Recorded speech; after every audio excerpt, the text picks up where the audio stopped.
За хууль зүйн сайдын хэлж байгаа ярьж байгааг сонслоо. За ямар ч байсан гэмт хэрэгтэнд тэмцэх нөхцөл байдал арай өндөр түвшинд очих нэ гэж ойлголоо.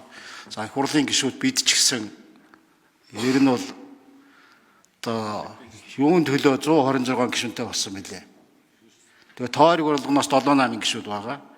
Бид нар бас ёс суртахуунтай баймаар байгаа. Заавал тэр прокуророос тэр бичиг нь ирж иж бид нар яадаг биш. Тэгэхгүй л одоо нэг 20-30 хүн яллагтагшаар татагдчихдаг. Тэгсэн мөртлөө өөртөө очиж шалгуулдаггүй. Тэгээ барьцаанд байгаа нь улсын их хурл тэр чигтээ барьцаанд байгаа.